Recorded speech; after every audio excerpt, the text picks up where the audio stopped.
இன்றைய தினம் நமது அரசு ஊழியர் சங்கத்தின் மாவட்ட மற்றும் வட்டக்கிளையின் அதாவது உத்தமாலய வட்டக்கிளையின் கிளை மாநாடு இன்று சிறப்பாக நடைபெற்று கொண்டிருக்கிறது. இந்த மாநாட்டிற்கு நமது மாவட்ட துணைத் தலைவர் சுதர்சன் அவர்களை தலைமை தாங்கி நடத்தி கொடுக்கும்படி அன்புடன் கேட்டுக்கொள்கிறேன். ஏன்னா ஆள் இல்லை, நான் தலைவர் டிரான்ஸ்ஃபரில் போயிட்டாங்க, ரமணி தோழர். இப்போ நம்ம ஒரு அவர்களின் தாயார் மற்றும் எனது மனைவியார் மற்றும் நமதுடன் பணியாற்றி அதிலிருந்து ஓய்வு பெற்றவர்களும் சரி, பணியில் இருந்தவர்களும் சரி, எல்லா துறைகளிலும் சரி, யாரேனும் இறைவனடி சேர்ந்திருந்தால் அவர்களுக்கும் சேர்த்து நாம் அனைவரும் ஒரு நிமிடம் மௌன அஞ்சலி செலுத்துமாறு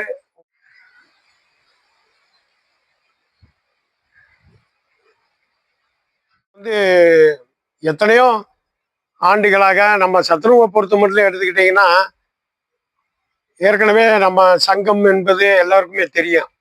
அதே மாதிரி நம்ம அரசு ஊழியர் சங்கம் என்பது நமக்கு ஒரு தாய் சங்கம். நமக்கு எப்பயுமே ஒரு பாதுகாப்பு, ஒரு அரணாக எடுக்கக்கூடிய ஒரு சங்கம். நாம நிறைய பேர் என்ன நினைக்கிறோம்னா, அரசு ஊழியர் சங்கம் தானே, என்ன செய்ய போறாங்க அப்படின்ற ஒரு மனநிலையில இருந்தோம்னா தயவு செய்து நம்ம எல்லாரும் மாத்திக்கிறணும். ஏன்னா நாம் அத்தனை துறையும் சேர்ந்தது தான், நம்ம அத்தனை துறையும் சேர்ந்தது இந்த அரசு ஊழியர் சங்கம். நம்ம அனைவருமே அரசு ஊழியர்கள். எடுத்தீங்கன்னா நம்ம சகோதரர் ஜெயக்குமார், பர்வீன் மேடம், அவங்க எடுத்தீங்கன்னா ட்ரெஸரி டிபார்ட்மெண்ட்டு. சார் எடுத்தீங்கன்னா வேளாண் துறை. சார் எடுத்தீங்கன்னா அவரும் அதை சேர்ந்தவர் தான். சகோதரர் மக்கள் நலப்பணியாளர். அதேமாரி நம்ம இதில் எடுத்தீங்கன்னா நாம் அனைவரும் சத்துணவு. நம்ம சகோதரி எடுத்தீங்கன்னா இன்னைக்கு அவங்க ப்ரொமோஷனில் போய் ஊர் நல அலுவலராக போயிட்டாங்க. அதே மாதிரி விஹெச்என்னு நர்ஸு, அதாவது டாக்டர் லைனில் இருக்கக்கூடிய நர்ஸ், இவங்களும் இந்த துறைக்கு வந்திருக்காங்க. அந்த மாதிரி இருக்கிறதுனால நாம் அனைவருமே இந்த ஒன்றிணைந்து செயல்படக்கூடியது இந்த அரசூழியர் சங்கம். அதனால யாருமே அந்த சங்கம் இந்த சங்கம்ன்ற காழ்ப்புணர்ச்சி விட்டு, நாம இனிமேல் புதிய அரசு வந்திருக்கு, நம்மளுடைய நிலைமையெல்லாம் அவங்களுக்கு தெரியாது. இன்னும் போக போக அதுலேயும் நம்ம சத்துணவுகளை பற்றி ரொம்ப ஒரு மோசமான நிலைக்கு அரசு போய்க்கு இருக்கு. அதே மாதிரி எடுத்தீங்கன்னா எல்லா துறையிலையுமே நிரந்தர பணி இல்லாமல் ஒரு தற்காலிக பணியாளர்களை அமர்த்தணுன்ற நோக்கோட அரசு இருக்கு. அதனால இந்த நிலைப்பாட்டுகளை மாற்றணும். பழைய நடைமுறையில் பழைய பென்ஷன் பெறணும். அதாவது இப்போ எடுத்தீங்கன்னா சிபிஎஸ்ஸு, டிஆர்பி இந்த மாதிரி பென்ஷன் எல்லாம் கொடுப்போம்னு சொல்லிட்டு இன்னும் அதுக்கு முறையான எதுவுமே வரல. அப்போ போராட்டங்களை தொடர்ந்து நடத்த வேண்டிய ஒரு கட்டாயத்தில் இருக்கிறோம். இருந்தாலும் நாம் அந்த போராட்ட நிகழ்ச்சிகளை நடத்தி தான் நம்ம உரிமைகளை பெற வேண்டிய கட்டாய சூழ்நிலையில் இருக்கிறோம். ஆலமரத்தின் கிளை போல ஒரு சங்கத்தோட தூண்கள் மாதிரி நம்ம வட்டக்கிளையில சிறப்பாக செயல்பட்டாதான் நம்ம ஒரு நாளைக்கு ஒரு மாநாடு நடத்தினாலும் ஒரு இது நடத்தினாலும் நம்ம சென்று நம்ம மாவட்ட நிர்வாகத்துக்கு ஒரு தூணாக செயல்பட முடியும். அதே மாதிரி இப்போ நதிகள் எல்லாம் கடலைத்தான் சேரும். அது மாதிரி எல்லா சங்கங்களுமே அரசோட நம்ம ஓய்வூதியத்துக்காக தான் போராடிக்கிட்டு இருக்கு. அதனால நம்ம தொடர்ந்து போராடுவோம். பழைய ஓய்வூதிய திட்டம் வாங்க வரைக்கும் நம்ம கோரிக்கையை அரசாங்கத்துல முன்னிறுத்தி வைப்போம். இந்த இப்ப சூழல் கொஞ்சம் சாதகமா இருக்கிற மாதிரி இருக்கு. இதை நம்ம கோரிக்கைகளை அரசிட்ட சொல்லி நம்மளுடைய பழைய ஓய்வு திட்டத்தை வாங்குவோம். நன்றி, வணக்கம். அடுத்து வாழ்த்துறையாக ஜெயக்குமார், கருவூலத்துறையில இருந்து. ஊழியர்கள் நம்ம எப்பயுமே ஒற்றுமையோட நம்ம பணிபுரியணும்.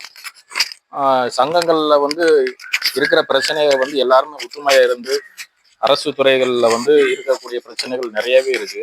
நம்ம எல்லாருமே ஒற்றுமையா இருந்து அதை வழிநடத்தி கொண்டு போகணும். அதுக்காக நிர்வாகிகளுமே நம்ம ஒத்துழைச்சு, ஒருத்தருக்கு பிரச்சனைன்னா எல்லாருமே முன்னின்று நடத்தி அதுக்கு முன் உதாரணமா நம்ம சங்கத்தை கட்டுக்கோப்பா வழி நடத்தணும். நம்ம ரெண்டாவது சங்கம் நம்ம சந்தாவும் அதே மாதிரி எல்லாரும் வசூல் பண்ணி நம்ம ஒரு வகையில பொருளாதார நிலையை நம்ம மீட்டெடுக்கணும். எல்லாரும் ஒரு ஆளை டிபெண்ட் பண்ணி நம்ம இருக்கவும் முடியாது. அப்புறம் நம்ம இப்போ கூட நம்ம ஓய்வூதியம் வந்து நிறைய வந்து பிரச்சனைகள் இருக்கு. நம்ம ஓய்வூதியம் வந்து நம்ம எத்தனை காலங்களில் 2020 2003க்கு அப்புறம் நம்ம வாங்கவே இல்லை. நிறைய கால சூழ்நிலை அரசியல் மாற்றங்கள் நிறைய நடந்திருந்தாலும் இப்போ உள்ள கவர்மெண்ட் வந்து நமக்கு சாதாரணமான சூழ்நிலைகள் நம்ம ஏற்படுத்தி கொடுக்குற மாதிரி தான் இருக்கு. மக்கள் மத்தியில நிறைய வந்து ஊழல் நம்ம நிறைய மலிவடைஞ்சிருக்கு. ஆனா இப்ப எல்லாம் பாசிட்டிவ் வைப்ரேஷன் நிறைய இருக்கிறதுனால நம்ம எல்லாமே முன்னின்று நடத்தி இந்த சங்கத்தை கட்டுக்கோப்பா வழி நடத்தி கொண்டு போகிறத எங்களோட விருப்பமா இருக்கு. இப்போ இருக்கிற நிர்வாகிகளும் சரி, அடுத்து வரக்கூடிய நிர்வாகிகளும் சரி, எல்லாரும் ஒத்துழைச்சு நல்லபடியாக ஒத்துழைப்பு வழங்கும்படி அன்பு கேட்டுக்கொள்கிறேன். நன்றி, வணக்கம். மீண்டும் வாழ்த்துறையாக காளிதாஸ் வேளாண்மை துறையில.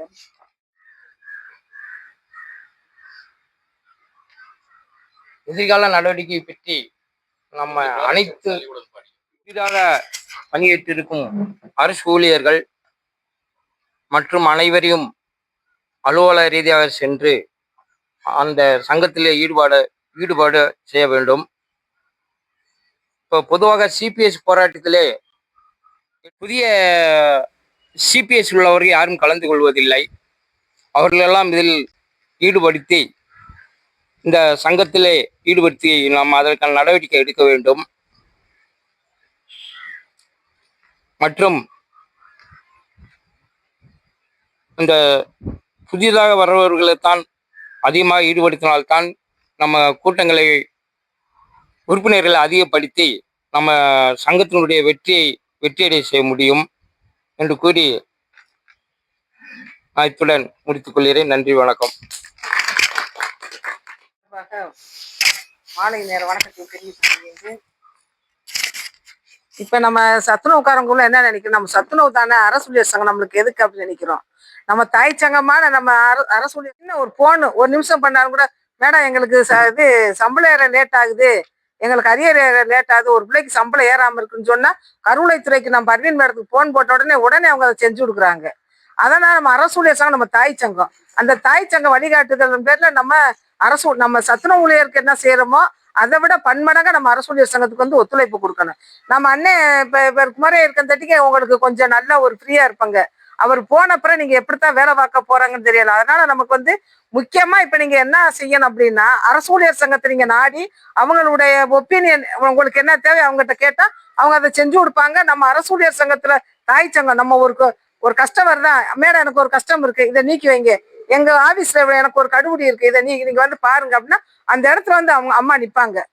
என்னுடைய அனுபவத்தை நான் உங்கள்கிட்ட சொல்றேன். நான் ரிட்டையர்ட் ஆனாலும் கூட இன்னும் நான் இப்ப பிள்ளைகளுக்கு ஏதாவது ஒண்ணா நம்ம ஒரு போன் பண்ணா நம்ம அதிகாரியை செஞ்சு கொடுக்குறாங்க. அந்த அளவுக்கு நம்ம வந்து ஒரு ஒற்றுமை விளையாட்டணும். நம்மகிட்ட இந்த ஈகோ பிரச்சனை, நான் தான் தலைவர், என் சொல்லத்தையும் கேட்கணும், நான் தான் மாநில தலைவர் அப்படிங்கிறதெல்லாம் ஏகப்பட்ட பிரச்சனை நம்ம அதில் ஓடிக்கிட்டு இருக்கேன். அதெல்லாம் அறவை யார் சொல்லையும் கேட்கக்கூடாது. உங்களுக்கு யார் நல்லா வழிகாட்டுறாங்களோ அவங்க பின்னாடிதான் நீங்க போகணும். இப்ப குமரன் இருக்கறதுனால நீங்க நிம்மதியா வேலை பார்க்குறாங்க. இப்ப யாருக்காவது ஒன்னா அண்ணன் எனக்கும் போன் பண்ணுவாங்க, மரியஸ்பா இப்படி ஒரு சென்டர்ல ஒரு பிரச்சனைப்பா, அது எப்படிப்பா, நான் இப்படி சொல்லி இப்படி போங்கன்னா இப்படி பேசுங்க, நான் பிஎட் அன்னைக்கெல்லாம் போன வாரம் நான் கட்டாயப்பட்டு இங்க பிஎட் பேசிட்டாங்கன்னு போன் பண்ணி தான் சொன்னேன் நான். அப்படியே நம்ம சங்கம் தான் நம்மளுக்கு உதவ முடிஞ்சு, நம்ம ஃப்ரெண்ட்ஸ் இப்போ நம்ம சொந்தமா யாரும் உதவ மாட்டாங்க.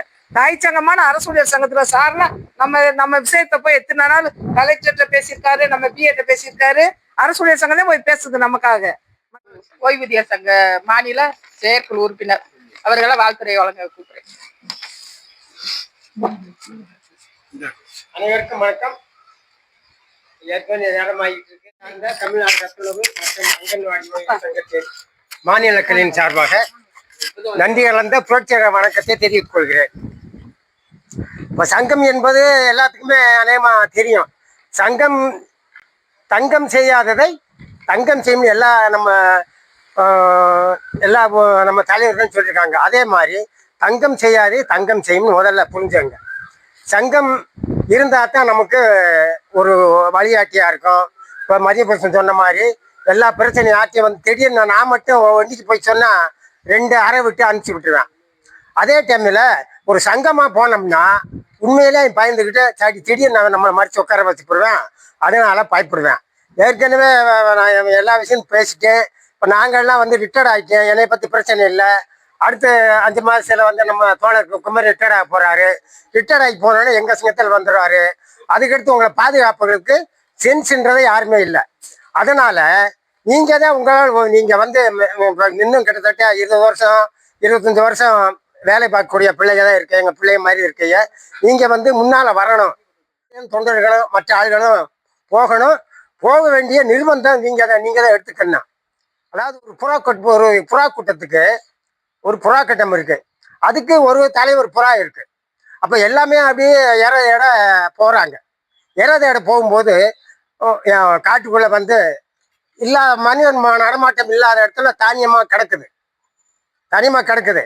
அப்போ என்ன, எல்லாம் பசியோட போனவங்க எல்லாம் சாப்பிடுவோம்னு எல்லா புறாக்கள் சொல்லுது. ஆனால் தலைவன் புறா மட்டும் என்ன சொல்லுது தெரியுமா? ஏய் வேணாம்ப்பா, அதாவது ஆளுகள் நடமாட்டம் இல்லாத இடத்துல தானியங்கள் கிடக்கு, நம்ம போய் சாப்பிட்டோம்னா பின்னால் பிரச்சனை வந்துடும் அப்படின்னு அவன் தலைவன் சொல்ல கேட்காம என்ன பண்ணிட்டாங்க, எல்லாம் போய் உட்காந்துட்டாங்க. இதில் மாட்டிக்கிடுச்சு.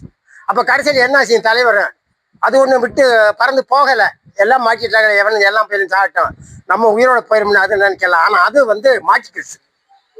அது வந்து என்ன, எல்லாம் போறாங்கல்ல, நம்மளும் போயிரோடு மாட்டிக்கிடுச்சு. கடைசியில் என்ன பண்ணுறேன், வேலை வந்துக்கிட்டு அவன் கூட வந்துக்கிட்டு இருக்கான். நீ என்னடா செய்யணும், எல்லாமே தலைவன் சொல்ல கேட்கலையே, நம்ம இந்த மாதிரி மாட்டிக்கிட்டோமே, என்ன செய்யறது அப்படின்னு எல்லாம் அந்த இதெல்லாம் யோசிக்குது. ஆனால் தலைவனுக்கு அவனுக்கு தான் புத்தி இருக்குல்ல, அது வந்து கரெக்டாக சொல்லிட்டு போகிறான். ஒன்றுமில்லை, யாரும் பயப்படாதீங்கப்பா, அது அங்கே வரங்குள்ளே ஒட்டுமொத்தமாக எந்திரிச்சு எல்லாமே வலையோட பறந்து விடுவான். வழங்குதா? இப்போ தலைவனோட வேலையும் நம்ம சுற்றி இருக்க வேலையும் அவங்க வந்து ஒட்டுமொத்தமாக எல்லாம் ஒரே இந்த பறந்துடுவான். அப்போ நம்ம உயிர் தப்பிச்சுக்கிறோம்ட்டு அதே மாதிரி எல்லாமே அவன் தலைவன் சொன்ன மாதிரி எல்லாமே போயிடுச்சு. எதுக்கு நான் சொல்ல வரேன்னா, இந்த தலைவன் என்ன இருக்கானோ அந்த படி நம்ம போகணும். முத்துலட்சுமி தலைவர், இது தலைவர், நான் தலைவர் அப்படியெல்லாம் இருக்கக்கூடாது. எல்லாமே தலைவர்கள் தான், நம்ம சங்கத்தை எல்லாமே தலைவர்கள் தான். அதனால வட்டக்கிளை மாநாட்டிற்கு வருகை தந்துள்ள எனது அருமை சகோதரர் மாவட்ட தலைவர் ஆசிக் தோழர் அவர்களையும் மற்றும் இந்த வட்டக்கிளையின் நிர்வாகிகள் சகோதரர்கள் சுதர்சன் மற்றும் காளிதாசன், ஜெயக்குமார், எனது மூத்த ஆசான் மாநில செயற்குழு உறுப்பினர் தேவேந்திரன் மற்றும் எனது சகோதரி பர்வீன் மேடம், மணிவேல் சகோதரர் அனைவரும் மற்றும் இதில் கலந்து கொண்டுள்ள எனது அருமை சகோதர சகோதரிகள் அனைவருக்கும் மாலை நேர வணக்கத்தை தெரிவித்துக் கொண்டு, இன்றைய தினம் நடைபெற்று கொண்டிருக்கும் இந்த கிளை மாநாட்டிற்கு நம்ம ஏன் நடத்துகிறோம் என்ன அப்படின்ற விவரம் பூரா சொல்லிட்டாங்க. ஏன்னா இன்னும் அடுத்தடுத்து வந்து இன்னைக்கு பெண்களாத்த எல்லா துறையிலையுமே இருக்க போறீங்க. அதிகபட்சமாக இருக்கக்கூடியது பெண்கள் தான். அப்போ பெண்களாக இருக்கும்போது இப்போ நம்ம பர்வீன் மேடத்தை எடுத்தீங்கன்னா எல்லா துறையிலையுமே அவங்க கலந்துக்கிட்டு தான் இருப்பாங்க, எல்லா சங்கத்திலையுமே அவங்க கலந்துக்கிட்டு தான் இருப்பாங்க. அந்த மாதிரி இருக்கு. அப்படி ஒரு திறமையை வந்து நீங்களாம் உருவாக்கிடணும். எதிர்காலத்தில் வந்து உங்களுடைய கையில் நீங்கள் அனைவரும் ஒன்றிணைந்து இருக்கக்கூடிய மாவட்ட வட்டக்கிளை தலைவர் செயலாளர் எல்லாருக்கும் நீங்கள் உதவியாக இருக்கணும். அதே மாதிரி உங்களுடன் பணியாற்றக்கூடிய ஊழியர்களும் சரி, மற்ற துறையை சேர்ந்த ஊழியர்களையும் சரி, நீங்கள் பேசி சரி பண்ணி இதில் உறுப்பினர்களாக சேர்க்கணும். அதே மாதிரி இந்த இயக்கத்தை எதிர்காலத்தில் நல்லபடியாக கொண்டு போகணும்னு கேட்டுக்கிட்டு எனக்கு பேச வாய்ப்பளித்தமைக்கு நன்றி கூடி விரைபெறுகிறேன். நன்றி, வணக்கம். நம்ம தோழர் குமரன் தோழர் ஒரு 6 மாதங்களுக்குள்ள ஓய்வு பெறுவதாலும், ஏற்கனவே இருந்த நம்ம வட்டக்கிளை தலைவர் தோழர் ரமணி தோழர் பதவி உயர்வு பெற்று வேறு மாவட்டத்துக்கு சென்றாலும் வரக்கூடிய மாவட்ட மாநாடுக்கு முன்னாடியும் மாநில மாநாட்டுக்கு முன்னாடி நம்ம வட்டக்கிளைவை புனரமைக்க போகிறோம். அதன் அடிப்படையில் இந்த பதவிங்கிறது ஒரு இதுதான். அதுக்காண்டி பதவி இல்லாதவங்கெல்லாம் இந்த தகுதியில் அனைவரும் இருந்து செயல்பட வேண்டும். பதவிங்கிறது ஒரு அடையாளப்படுத்த வேண்டும் தான். தாமாக முன்வந்து இந்த பதவி இல்லாமல் தாமாக முன்வந்து அனைத்து நிகழ்வுகளையும் கலந்துக்கிட்டால் நம்மளுக்கு அங்கீகாரம் கண்டிப்பாக கிடைக்கும். இந்த பதவிக்காக தான் சங்கம் அப்படிங்கிறது கிடையாது. இல்லாமல் நம்முடைய பணி அனவர்சிட்டே இருக்கணும். ஏன்னா இப்போ இந்த சிபிஎஸ் ஒலிம்பியக்காக நடந்துகிட்டு இருக்கு, நீங்கள் அதான் பார்த்துருப்பீங்க. நீங்கள் அதில் 84 போராட்டம் நடத்தியாச்சு. அதில் நடத்தக்கூடிய போராட்டம் நடத்தக்கூடிய முன்னாடி நடத்தக்கூடியவர் ஜே ராஜராஜேஸ்வரன், கமர்ஷியல் டாக்ஸில் மாநில வரி அலுவலர் இருக்கார். அவருக்கு பென்ஷன் இருக்கு, ஏன்னா 94 அப்பாயின்மெண்ட் இருந்தாலும் தொடர்ந்து நம்மளுடைய சிபிஎஸ் ஒலிம்பியக்காக தொடர்ந்து போராடிட்டே இருக்கார். அவருக்கு பல இன்னல்கள் எதாவது இருந்தாலும் விடாமல் இருக்காரு. நம்ம அரசு ஊழியர் சங்கத்துடைய மாநில பொருளாளர் இருக்கார். இதுக்கு முன்னாடி மாநில பொதுச்செயலாளர் இருந்தார், தற்போது மாநில பொருளாளர் இருக்கார். தொடர்ந்து தனித்து, ஆனால் அவருக்கு எல்லாருமே ஓய்வூதியமே இருக்கு. அதனால தனக்கு அப்படிங்கிற மட்டும் இல்லாமல் கொண்டு வரணும். உதாரணத்துக்கு பார்த்தீங்கன்னா முந்தா நாளுக்கு சத்துணவு மட்டும் ஓய்வு அங்கன்வாடிகளுடைய ஓய்வூதியம் கூட நடந்துச்சு. குறைந்தபட்ச ஓய்வூதியம் 6700 அதுக்காண்டி போராடிக்கிட்டே இருக்காங்க. அதில் ஒரு பாதி வெற்றி 3400 3200 3 வாங்கியாச்சு. அதை ஜியோ வாங்கியாச்சு. அதை செயல்பாட்டு கொண்டு வரல பணப்பரவல். அதுக்காண்டி அவங்க கூட்டம் வச்சுருந்தாங்க. அந்த கூட்டத்தில் நீங்கள் பார்த்தீங்கன்னா எவ்வளோ அரங்கிருந்து கூட்டம். ஓய்வூதியர்கள் எத்தனை வயசுல இருந்தாலும் அவங்க அரங்கிருந்து வந்துடுறாங்க. இங்கேனாவது எல்லாம் வந்துடுறாங்க. ஆனால் நம்மள்கிட்ட கடப்பில் சம்பளம் வாங்கிட்டு இருக்கோம். ஆனால் நம்மகிட்ட வருகை தருவதற்கு திறம்பட செயல்படுவதற்கு நாளைக்கு ஒரு இதாக இருக்குன்னு கேட்டுக்கிட்டு நம்ம உத்தமபாளையம் வட்டக்கலை ஒரு பாரம்பரியமான வட்டக்கலை, அதிகமான அரசூழி ஆசிரியர்கள் இயக்கக்கூடிய வட்டக்கலை. இப்போ பார்த்தீங்கன்னா ரொம்ப மாதம் இப்போ 7ஆம் மாதம் வந்திருக்கு. இது வரைக்கும் உத்தமபாளையம் வட்டக்கலையில் 120 உறுப்பினர் தான் வந்திருக்கு. தோழர்களே 400 உறுப்பினர் தான் கூட புக்கு கொடுத்துருக்கோம். இது வரைக்கும் 120 தான் வந்திருக்கு. இது ரொம்பவும் கவலைக்கிடமான விஷயம். ஏன்னா மாநில மையத்துக்கு கொடுக்கப்பட்டது. இந்த உறுப்பினர் மாநில மையத்தை புதுப்பிக்க போகும்போது எத்தனை உறுப்பினர் மாவட்டத்திலிருந்து புதுப்பிக்கப்பட்டிருக்காங்கன்னா அடிக்கட்டை கேட்குறாங்க. சும்மா நம்மளுடைய கையில காசு இருக்குன்னு 2000 போட்டு விட்டு 200 உறுப்பினர் சேர்ந்தா அப்படின்னு சொல்றது கிடையாது. ஒவ்வொரு உறுப்பினரையும் நம்ம சந்திச்சு அந்த உறுப்பினர்களிருந்து பணம் பெற்று அதை எடுத்து இந்த மாநில மையத்துக்கு மாவட்ட மையத்துக்கு எவ்வளோ கொடுக்கணுமோ அதை கொடுத்துட்டு வட்டக்கலை வைத்து கொண்டு அதுக்கடுத்து மாநில மையம் கொடுக்கும்போது மாவட்ட மையம் தன்னுடைய இருப்பு எடுத்துக்கிட்டு கொடுப்பாங்க. இது ஏன்னா இது வந்து செயல்பாடு. சும்மா நம்மளே பணம் இருக்கு